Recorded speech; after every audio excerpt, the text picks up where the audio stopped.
I had discovered meditation. I had spent some time at a Buddhist monastery and all these things. But it's really about how, yes, you can try to be as mindful as you want. If you're not working on like what's really underneath, you can be the most angry person on your meditation cushion.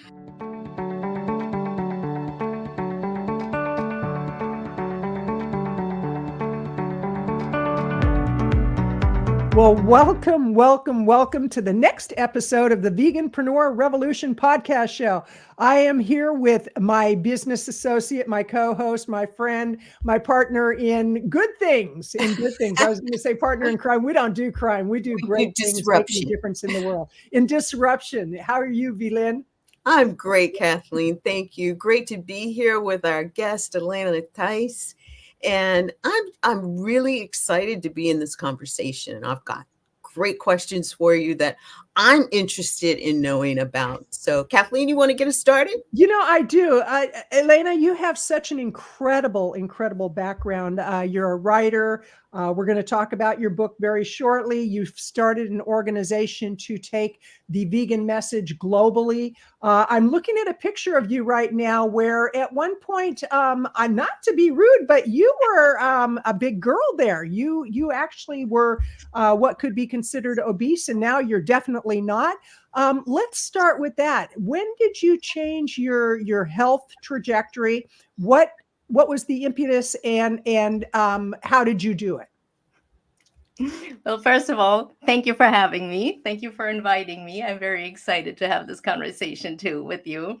And yes, you can say I was obese. I was a big girl, not in height, but in width.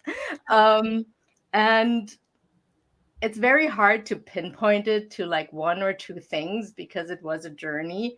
And veganism is definitely a part of that. But it's not what it started, actually. I was at a point in my life where on paper, everything was perfect. I was like living the perfect, successful life. But my soul was crying. I was miserable. And looking back, I can say how this, I was compensating. And all that I wasn't willing to admit to myself or to feel, it just added up in weight. And I came across an Ayurvedic dietitian at one point because I was really struggling with allergies too. And I was far from being a vegan at that point. So this is back in 2013. And she recommended, well, why don't you try, cutting out dairy and red meats from your diet to help you relieve your symptoms from the allergy. I was like, why don't I give it a try? So I did that. And I want to say within 3 to 5 days, I just felt significant changes, significant. So for me, I was like, okay, I'll keep doing that. And a lot of other things had happened in my life. And I was a very lost soul, I would say. I had built up this life that seemed perfect on paper, but it just wasn't my life. And I was on this quest to find what that meant for me. And that actually led me on a trip to Hawaii back then, a solo trip, my first kind of solo travels of this kind, at least. And everything that was triggered from the outside, like being in contact with such different concepts of life, it reflected in my body too. So the more I started to get away from, the shoulds that I had conditioned to live by and started really listening, like, what is my truth? What do I want? Who am I? What are my values? What are my needs? All these things. The more access I got back to my body, and my body was sending me very clear messages every day, more and more, that the foods that for me were normal, I could no longer take. It was just starting to be disgusting for me.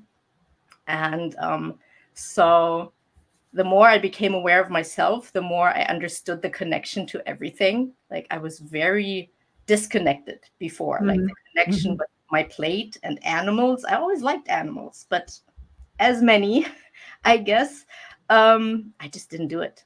And because of this journey, this inner journey that I was on, it started to open up so much more in me. And I spent 4 weeks in Hawaii, and by the end of the trip, I had hardly eaten any animal products. But still, I wasn't considering myself a vegan. It was just a very natural process. And then I came back to Germany, and I was invited to a friend's wedding, and they served nothing vegan or vegetarian. I do remember this day. I was chewing on a piece of chicken, and I thought I was going to choke. It was just like this very, very clear, this is it. I can never, ever do this again. And I never, ever did again. So that's the day that I went vegan. And from then on, once you open one door, you start making the connections, then you open another door, and behind this door, there are 13 other doors. And you just go in and one after the other. And along the way, I think that's why I said it's a combination, because I really, within 9 months, I lost all this weight. Even a little. How much weight did you lose? I'm just curious. About 60 pounds. About 60. Yeah, that's an incredible weight loss. I'm only 4'11". I'm a short person. Oh my goodness. Whoa. Okay, so for somebody who would be like 5'8", 5'10", that would be about 100 pounds. That at least. Wow, that's incredible. That's incredible. It literally fell off. Thank you. I didn't do any sports. I didn't try to lose weight. I mean, I was aware at the point that I'm not like a thin person, but it never really bothered me. It wasn't an intent of losing weight. But once I started to connect back to myself, to the animals, to nature, to everything around it, connecting the dots, it literally just fell off. I have a question, and then I know V-Lynn's got a boatload of questions, because we read your information, and I found your blog, veganventures.com, and we're going to share that in a little while. But you got some great recipes on there, because I was thinking, what am I going to cook for dinner tonight? I've got all these beets. This is true story. I love beets, and I put them in my morning smoothie, and I have a boatload of beets, and I was like, I got to do something with these beets. And the first recipe is a beet recipe, a beet curry recipe. So it's like, oh, thank you. Okay. But you talked about the disconnect that you had with whatever's comfortable for you to share. What was the greatest disconnect that you had that kept you in the prison of your mind, body, and soul, to where now you're opening these doors, and amazingly enough, the doors keep opening, and just when you think you've got it figured out, there's another door, and you discover, and you're going down this deep hallway, and you're going, oh my gosh, it's like the layers just keep pulling off. But what was the greatest disconnect you would in your life? If I have to pick one, I would just say like source in general, like the connection to the universe, whatever that means for everybody, but and of which I am a part. So I was so disconnected from myself because I was so disconnected from everything else. And how do you connect to another being if you can't connect to yourself? If you can't have that compassion, your empathy, like everything else, if you're not able to do that for yourself, there's no way you can extend that to another being, another plant. And I love that. I do too. Wow. And you bring in I'll call it the spiritual connection.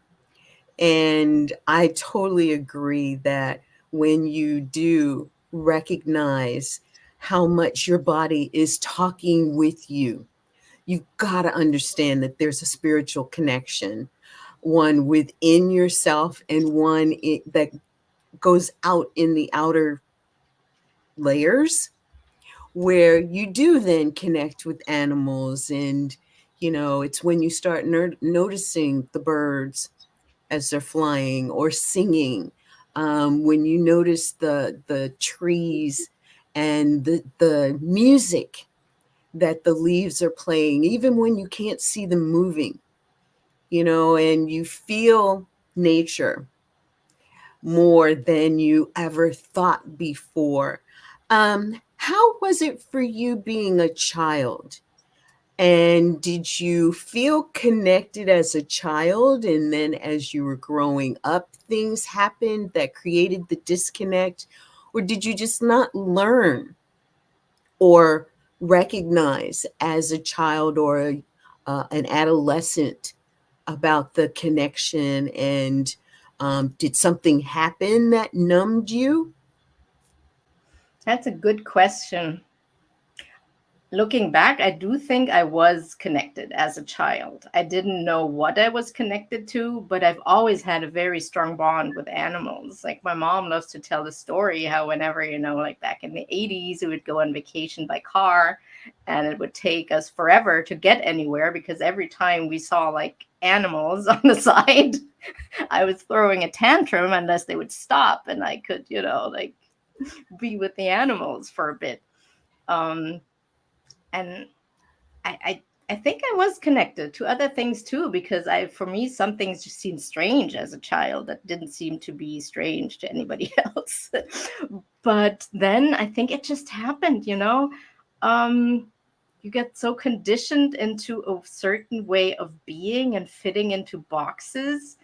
And, but I still believe up until my 20s, early mid 20s, I think it wasn't conscious, but I think I was still following my soul for the most part. And it led me to very magical places.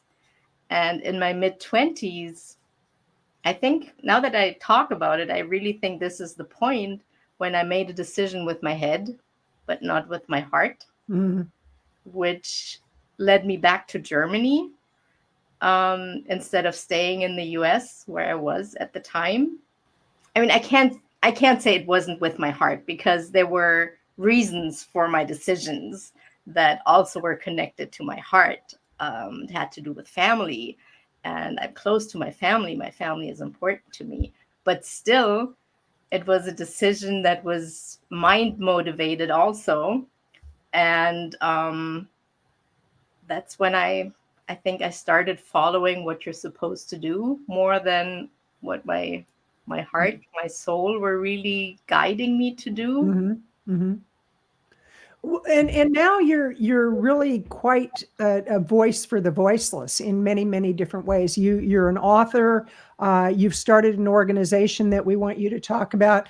When did you start really aligning with what you knew was true and where the tongue in your mouth matched the tongue in your shoes? They were both going in the same direction. When did that all occur? Or is it still occurring? Is that, with those doors opening? I think it'll continue as long as I'm alive, because there's always, you think you're the most authentic version of yourself until you discover you're not. Whoops. Oh, what was that about? I did gratitude today. Why did I give that hand gesture to somebody? I mean, like you said, yes, life will show you how authentic you are and how aligned you are. So I've come to accept that it'll continue. As it should. I mean, yes, seriously. because if I'm done, I'm gonna check out. Exactly. And I don't really want to do that yet. So I think it happened. It didn't happen overnight. I mean, if you've learned one way of being, you don't stop being that overnight. But it did start with going vegan, and after my trip, I was married at that time. Because that's what you do, right? That's what everybody did. That's what I thought I should be doing. That's what I thought was a good idea, but it really wasn't. So I really, after my trip back then, my trip to Hawaii, I let go of everything, including my own ideas about myself. I gave up my permanent residence, material things that I owned. And I really started to see life as a blank canvas, like to forget the things that I thought I knew before. Right. How old were you at that time? I was 33. Okay. Because when I was actually right before I turned 30, I actually sold everything I owned, and I lived in Berkeley at the time. And I hitchhiked with one other person all the way through Canada, took a really inexpensive flight into London, and then hitchhiked all through Europe and ended up on the West Bank of Israel. And I stayed there for 6 months. And so it was like that spiritual quest. And what I discovered was wherever you go, there you are, and you get to confront whatever demons you have, whatever angels you have. And when did you start really getting into more of your writing? And it sounds like you're kind of a vagabond, where you travel and you stay at a location for a while. Is that correct, or do you have permanent locations that you stay at? Not anymore. I did that for quite a few years. Okay. I was nomadic, I would say. I mean, I had my places that like where my family was. Berlin was a part of that. And I spent more time in Hawaii also. What island was it? Mostly the Big Island. Okay. That really brought out the transformation. Okay. Was the fire energy. Speaking of energy, I knew that was going to come in because I'm big on the whole idea of flow and energy. But I noticed that you call yourself an energician, traveler. So tell us about that and how the energy plays into when you travel, how you travel. How does that work? Well, let me first tell you why I came up with this term, because I really refuse to call myself an energy worker. Mhm. The term work and energy for me just doesn't mix. Yeah. Because first of all, I don't do the work. I went through quite a lot of trainings in the last years. The foundation that's the base of my work was a 1-year shamanic training that I did. And I'm a vessel. I learned how to tap into the energy and it comes through me, but I don't work it. I don't do anything really. Except So give what the energy provides to you to give. exactly. And if you flow with the energy, you're creating magic without doing anything. You're just flowing with it. So I figured that's a good mix of terminology. And I like to flow with the energies and to make myself available to the energies, be it for other people, be it for animals. I practice my energician skills. But I also came across a few like helping frequency devices over the last couple of months, where I am actually working with animals a lot, long distance. So are you doing remote healings with animals? Okay. Yes. And what are the devices? You're leaving us hanging on a lot here, Elena. We're both very familiar with this conversation, and our listeners may not be, but they need to hear it because I believe we are all vessels, and some are more in tune with that than others. And I have some questions in line with that. But what are some of the devices that you use when you're doing remote healings, or share more of that with us? Quit leaving us hanging. Cliffhanger. Well, my shamanic work practice, that can also be done long distance, Right. like remote. But the device I'm working with, let me get it out of here. I have it clipped to me. Is this one?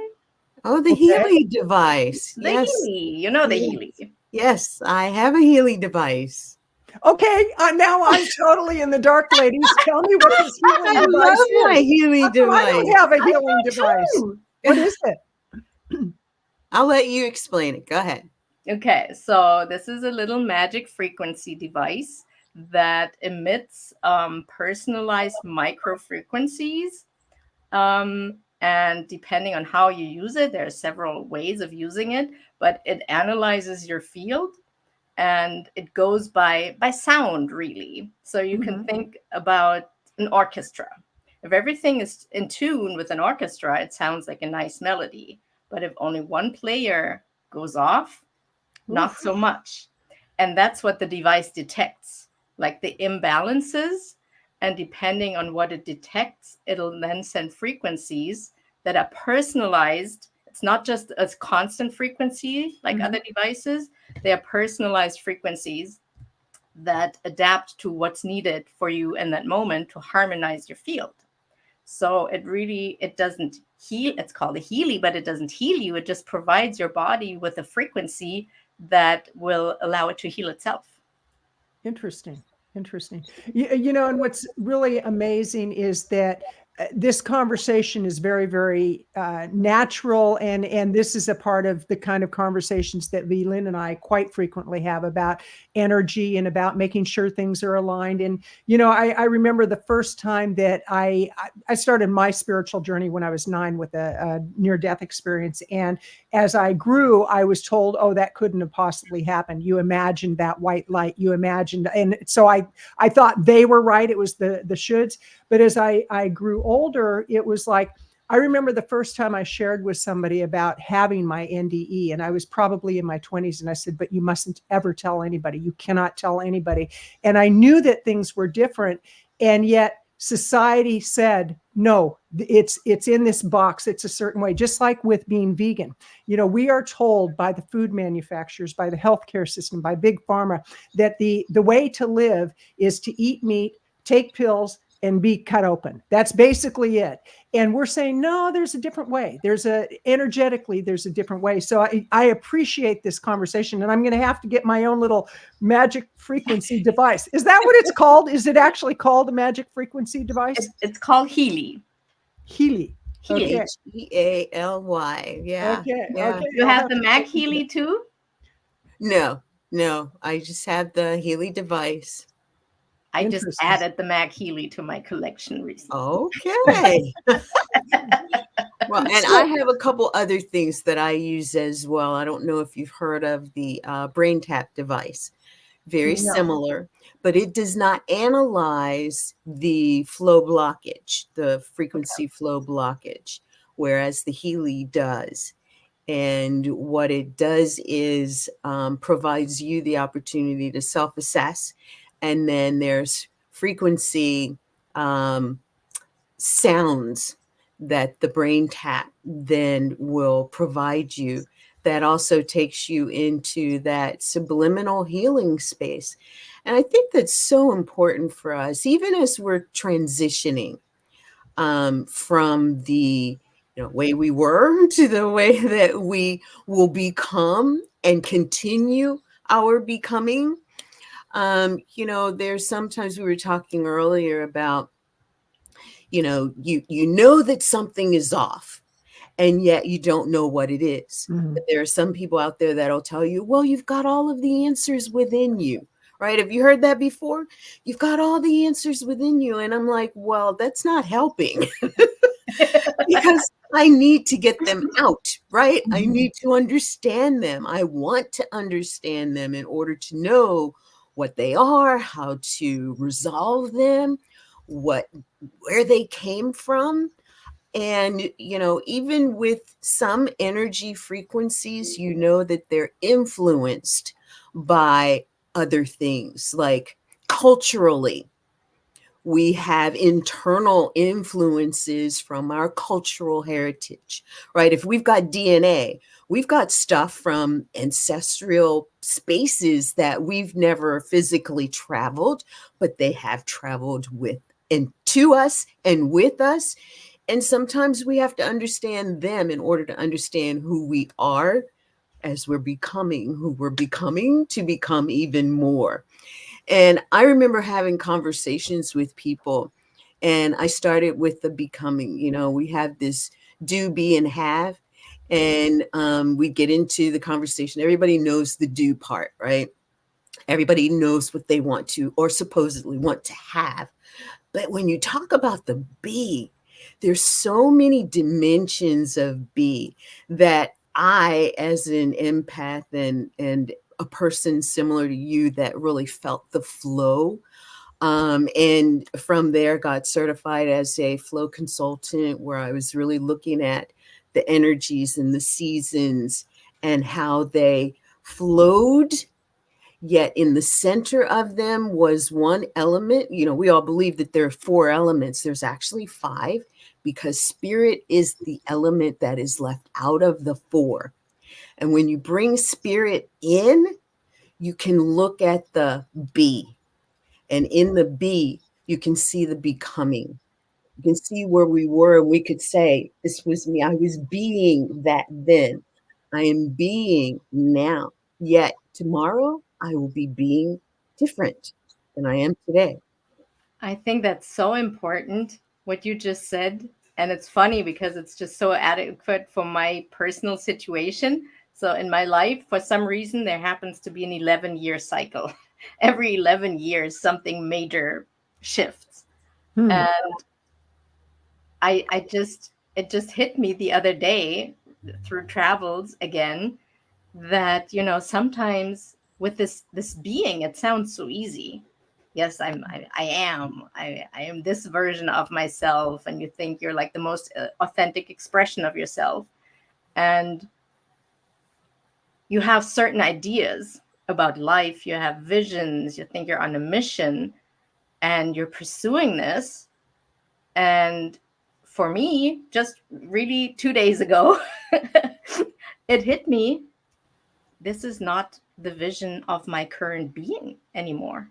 But I was so caught up in pursuing this vision that I had created 11 years ago, that the seeds were planted, where, like, I'm not saying that all of it doesn't apply anymore. But certainly it needs a lot of tweaking. At least, maybe more. I don't know yet, but that's the beauty of living, because when you realize that, you know that in the flow, you have to do that. Otherwise, you're like the stream and you're the tree that blocks the flow.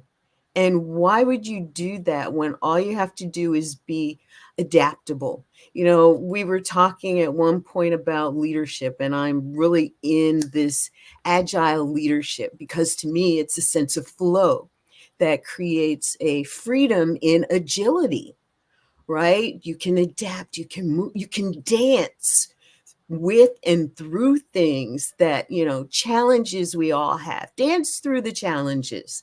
Keep the flow going so that you know, it's like, I can't see the light at the end of the tunnel. Well, why not? Why wouldn't you want to? Even if you are trying to see it and it's just a dim glimmer, you got to know that it's there, and opening it up to say, you know, I'm dancing through this challenge right now because I know that there's light at the end of the tunnel. And with what you just said, I so appreciate that, because I think that's something that people need to hear. I hear too many people saying, I don't like change. You know, when change hurts, change is hard, change is, it's going to be, if that's what you've convinced yourself, it's going to be. But let's flip the script. You know, change is just about dancing through whatever it is that has shown up for you today, because tomorrow it could be very different. It could be way on the high side. You know, we could win the lottery tomorrow. We could win the lottery today. That changes tomorrow. I should play it to win it, but well, that's the key. It's, you know, the old adage where, you know, this person saying to God, "Hey, I asked to win the lottery. And kept saying, God, why didn't I win the lottery?" And God says, "Did you buy a ticket?" So true. So true. So I'm curious, how did that all evolve into your writing, and what's the name of your book? Well, I have several books, but the one that's available in English right now, and since we're doing this in English, that's probably the one. This is Shampoo Thoughts on Happiness. Which are? Tell us about that. So this was actually a book I didn't know I was writing. So my very first book, I wrote about my journey to Hawaii, like everything that led up to the journey and everything that happened. but I did that in a German-English hybrid mix. And this book, I published it in 2019, but really it created itself also in a period between, actually, let me check. I have dates in here. 2012 and 2015 or so. It's little episodes. I don't want to call them short stories because they are not short stories, but it's little epiphanies, let's say epiphanies, that I had. Like everything that's in here are situations that I encountered, mostly very basic situations, everyday situations, but moments where I was present enough to really see. And within like the tiny moment, I could relate to the bigger picture. So it's really about how the most extraordinary gifts are often very obviously hidden in ordinary moments. Well, give us an example. You're leaving me hanging again. You just take me to the edge of the cliff, and then it's like, wait a minute. I want to know. Give me. I was thinking too. Who were you? Who were you as the person you were being as the epiphanies were happening? You were somebody different at each incident, or yes, because the first one is from October 2012. This was before my very first trip to Hawaii, but I was already on my quest. I already knew like, something needs to change, but I didn't know what it was. And so the first one, it's called Frustration and Mindfulness. And it's just about an ordinary day when, I had discovered meditation. I had spent some time at a Buddhist monastery and all these things. But it's really about how, yes, you can try to be as mindful as you want. If you're not working on like what's really underneath, you can be the most angry person on your meditation cushion. And so yes.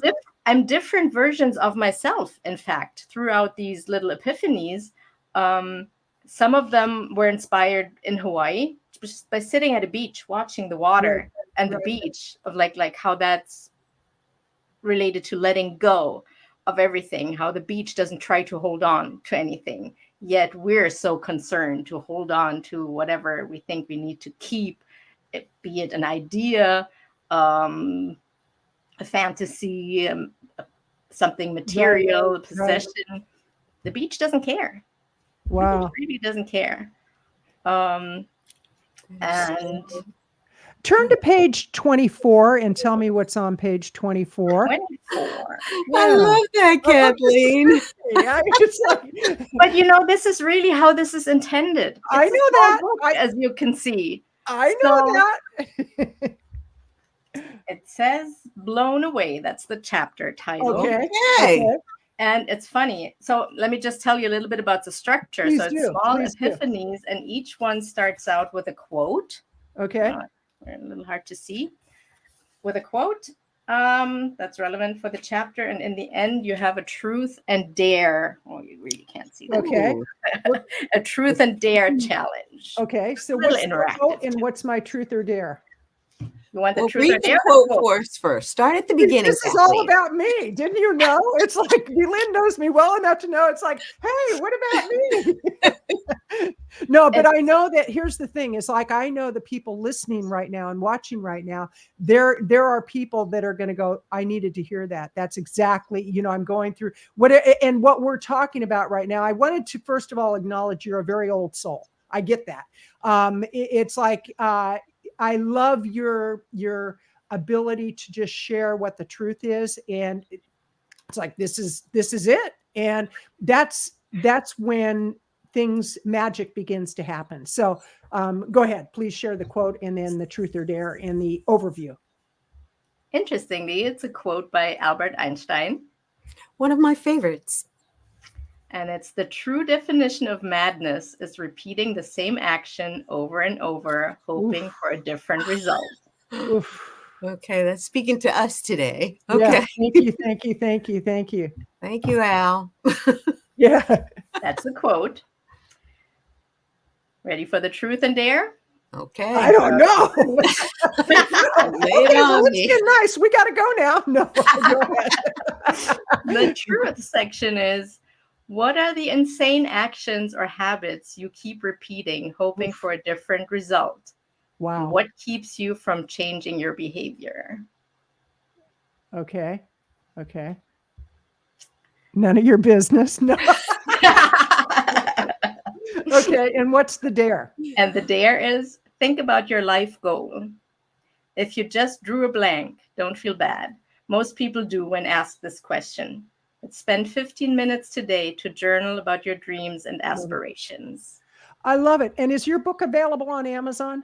It is, It yes. is. Okay. Okay. Because, yeah, it's interesting because lately I've been getting a lot of downloads on really it, and it has nothing to do with anything outside of the fact that I just feel this calling to really raise awareness around what we're doing to our children, and that what's being done to children is so horrendous, and it's not fair to them, that they don't know that there's a healthier way to live. All they know is the bag of potato chips and the ultra processed foods, and it pains my soul. Just like when I found out about the animals, I go through these periods where I go down, my own doors open, and I go deeper and deeper, and it's like it pains me so much that I can cry, and I do cry at times. And then I say, okay, what am I going to do about it? Because what I notice about social media, people are like, oh yeah, that's horrendous. People need to do something, and yada, yada, yada. And posting a tweet is not going to fix the problem. Getting out and doing what we're gifted to do, whatever it may be, whether it's writing books, starting organizations.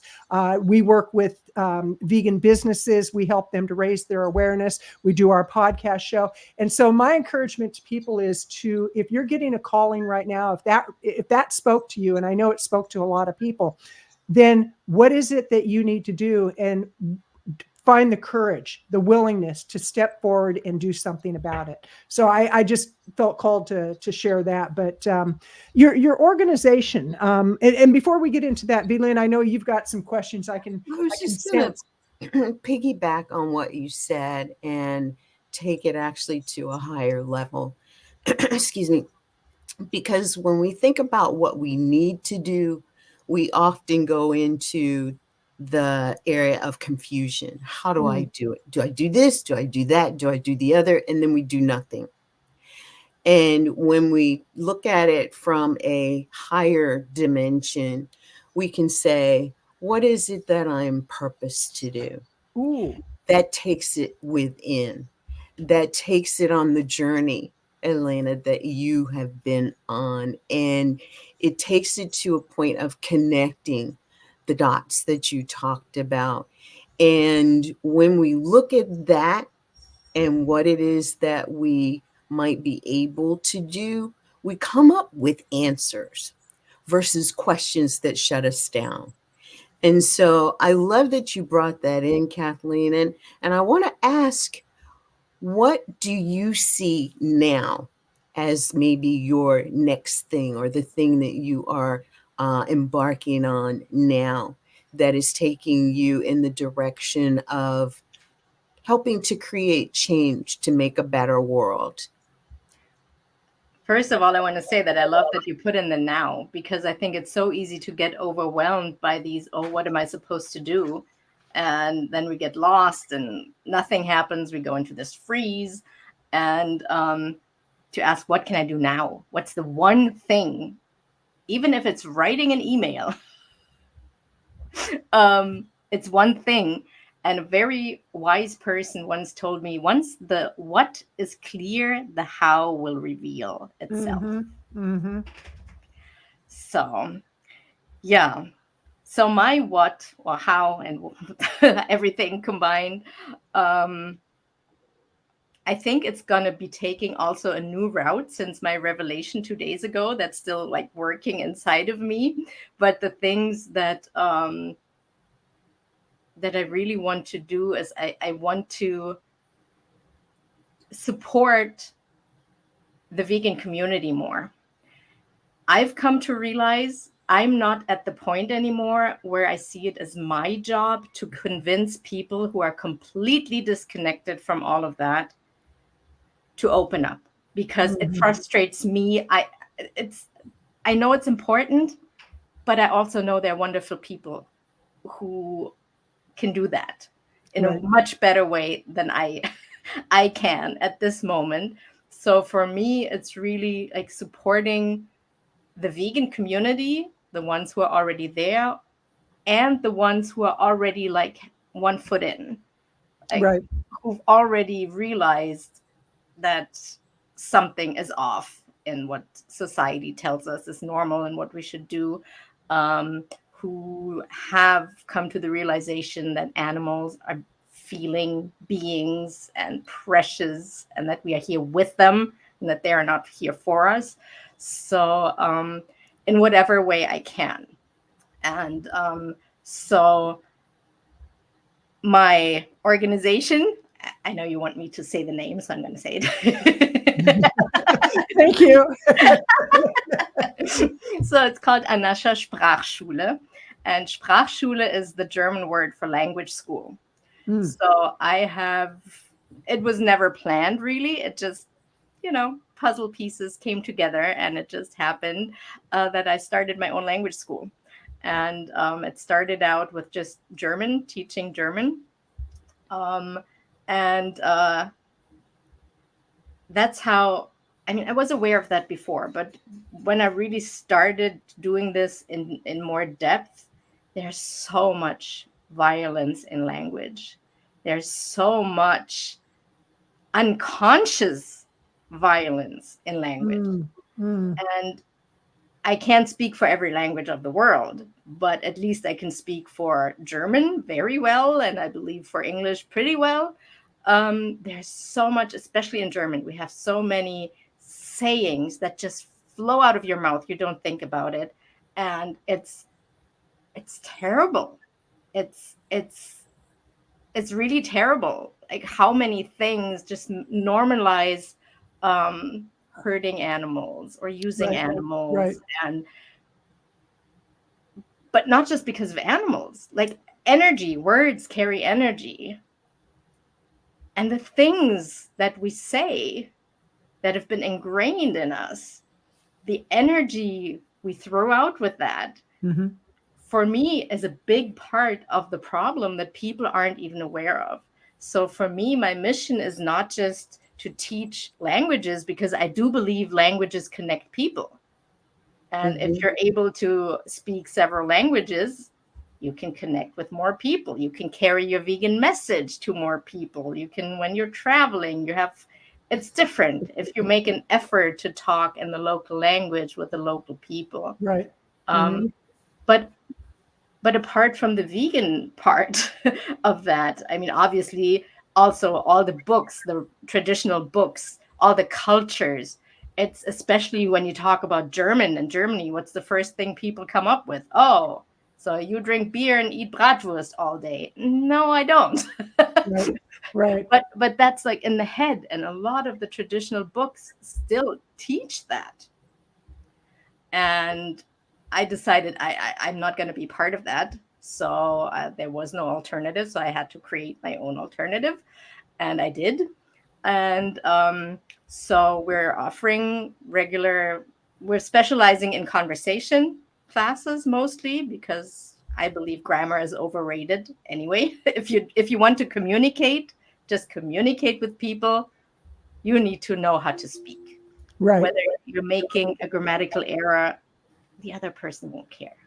Obviously, depending on your needs, that can be different. But my approach is that, like, to help people get over their fear of speaking another language, to bring compassion into the language, to make people aware of what they are saying, how they are saying it, and to also, a lot of my students, they come from countries and from cultures where veganism is nowhere where it is, let's say, in the US or in Germany, and to give new perspectives and to give alternatives and make them curious. And that can take many, many, many forms. So that's what it's currently. But the next step is, and I'm very excited about it, I'm going to be catering really to the vegan community, and I'm going to be starting language immersion programs for vegans. Wow. Nice. Wow. That's amazing. Nice. That's amazing. That's I fantastic. love it. Now, Yeah. I do know you've got, I'm going to put the URL up. It's vegan-ventures.com. That's your blog, correct? That's my blog. Mm-hmm. And that's where a lot of good recipes too. I did take a look, and it's like, oh my gosh, I could be busy for quite a while cooking all these recipes. But can people find you directly through this? Do you have your social media?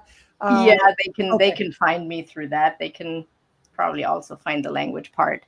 Wonderful. If not, I'll include that. So it's Okay, easier. sounds great. Sounds great. Sounds great. So, I have to say this has been such a fascinating conversation, and it went in a direction that I never expected, but I'm pleasantly surprised and delighted with how this unfolded, because that's obviously how you live your life. And I was thinking about the Hawaii. I have to share a quick story about when my wife and I, we were in Hawaii after my mom passed away, and it was a very healing time for me. And I was reading a book on orbs, and as we're flying there, it was like, okay, I want to find orbs. I know they're all around according to these books and everything.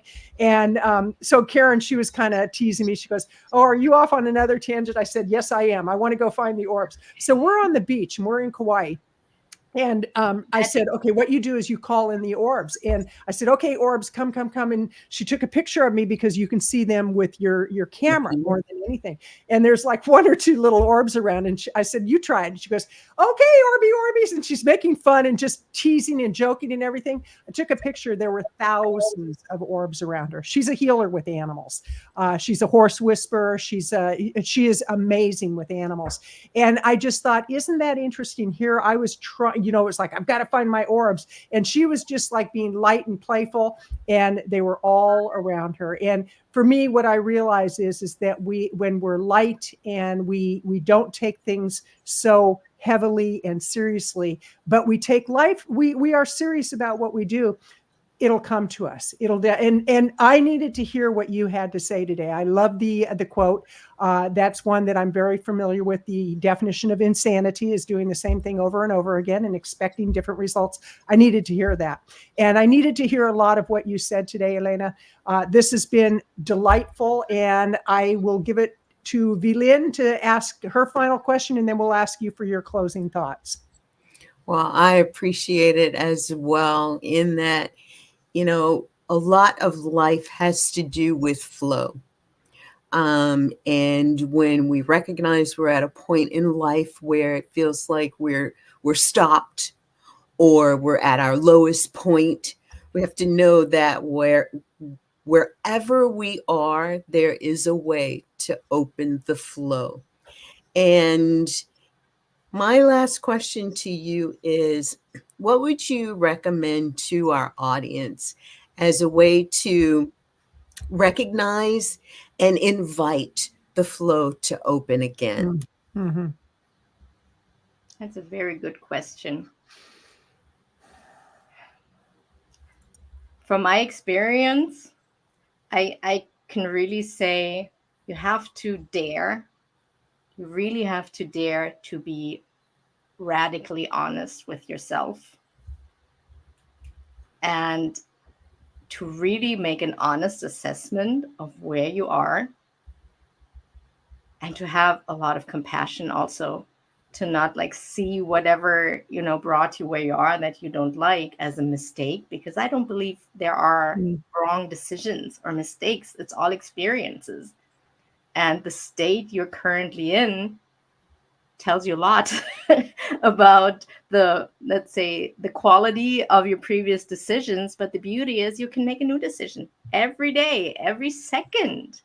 You can make a new decision, and to really allow yourself to do that, and to see how in the worst moments of your life is probably the biggest gift life holds for you. Wow. Oh, that's beautiful. Oh, This has been great. This has been so uplifting. I feel very blessed that we have connected with you, because I kind of feel you were sent to us to give us a message that we needed to hear, and to our listeners too. And I mean that with all sincerity. And this is Kathleen Gage with Veganpreneur Revolution podcast show and Vegan Visibility Productions, where we help to shine a spotlight on vegan businesses. And we are on a mission. We're here to disrupt the status quo and to do it with love and alignment. And Elena, thank you so very much. And Vlyn, what are your final thoughts? Wow. I don't have words beyond what you said, Kathleen. That was well put. And Elena, thank you for bringing this conversation in today. What are your last thoughts for our audience today? Well, first of all, thank you for having me, because as I speak about these things, I know everything everybody ever says needs to be heard by somebody who's listening. But also, it helped me also to process a little more. And I really thank you for doing what you do, because I think that's so important, that we connect more and more within the community, and to support each other, because we're all on the same mission. We want to make this world a kinder place for everybody, for all the beings on this planet. And thank you. Thank you for doing that. And thank you to everybody who's been listening and watching. And please do subscribe, leave a review, leave a rating. And you've been listening to the Veganpreneur Revolution podcast show. I'm your co-host, Kathleen Gage, with my co-host, Vlyn Hawkins, wishing you a very profitable, abundant, healthy life. Stay in the flow, and we'll see you next time right here on the Veganpreneur Revolution podcast. Bye for now. Bye for now. Bye. You've been listening to the Veganpreneur Revolution podcast show with Vlyn Hawkins and Kathleen Gage.